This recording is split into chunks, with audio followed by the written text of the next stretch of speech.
107.3 FM, this is Alfred. As the UK braces itself for Storm Goretti later this evening, Dorset Council tell Alfred they have around 100 staff ready over the next 36 hours to keep the main roads safe as conditions deteriorate, and their focus will be on our area, the north.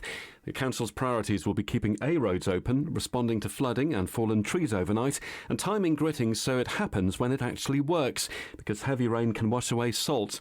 So crew will be heading out in the early hours when road temperatures are most likely to drop. Jon Andrews is a cabinet member responsible for highways. So the guys will be out gritted tonight. A forecast time when the temperatures on the roads are going to be below 1. It's not necessarily going to affect the south of the county, but certainly affect the north of the county, where its temperatures are expected to get to icy conditions during the night. The trouble with that wind through the vortex of the storm comes again from the north. It drags cold weather down from the north. So the anti-clockwise storm system that's going around at the moment, it could bring the winds down from the north. There's often confusion about which roads are salted. Jon says it's not just major A and B routes. We do the Cs as well. Those Cs that are deemed strategic routes, the C13, and we do that one. Although many people assume the greatest impact of Storm Goretti will be on exposed headlands on the coast, we're 700 feet up here. And Jon says Dorset Council says inland areas shouldn't be complacent. We're thinking the winds could reach as far as up here, so we're prepared for the eventuality that it does affect us more and more, because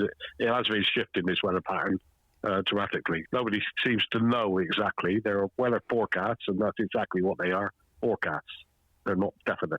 Like I say, our teams are very well prepared for this evening and overnight. With the winds exceeding 50 miles an hour, there could be fallen trees. Luckily, we're in the winter period, so there's not a lot of trees with any leaf on them now, which wouldn't help if that was the case. We're prepared. I mean, there's a lot of rain, so some trees will be affected, I would imagine.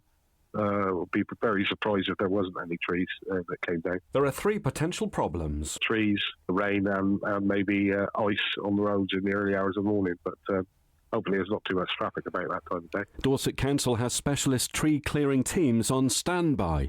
They swung into action in the autumn, as you'll recall, when the A350 through Fontmell was closed when a tree came down by the post office. The other teams with chainsaws and God knows what else to clear roads if necessary. Jon says the local authority's emergency response workers deserve a pat on the back. Many have seen their friends and family Christmas plans disrupted because duty called. At 4 a.m. on Christmas Day, since Christmas, I mean, last night I think was the first time they had not been out gritted. They've done a really good job. We've done what we said we'd do. We grit the routes. Jon says Dorset Council officers believe the most challenging period for driving will be between midnight and 6 in the morning. And if you are going to be on the roads first thing on Friday, you should consider whether that journey is essential. And if you are driving, drive to the conditions and allow extra time. If you spot any emergency issues that need attention, Dorset Council wants you to call a special number, which will be staffed through the night. I do ask everybody to phone if they see a dangerous position, so the guys can get out there and clear it. And of course, if you come across an accident, phone the police. They'll be the lead agency in any accident issue. It's 01305 221 000.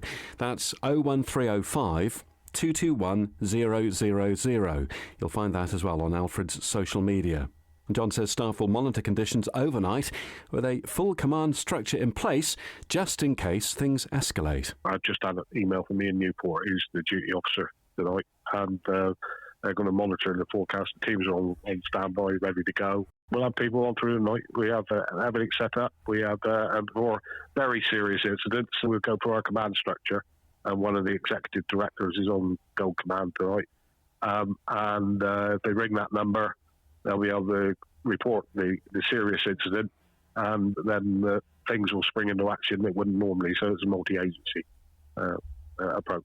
Yeah. You're not expecting any of that, though? That's just a precaution? No, that's precaution. It's all precaution at the moment because we don't know what's going to happen exactly, but we're ready in case it does. That's a cabinet member responsible for highways, Dorset Councillor Jon Andrews there.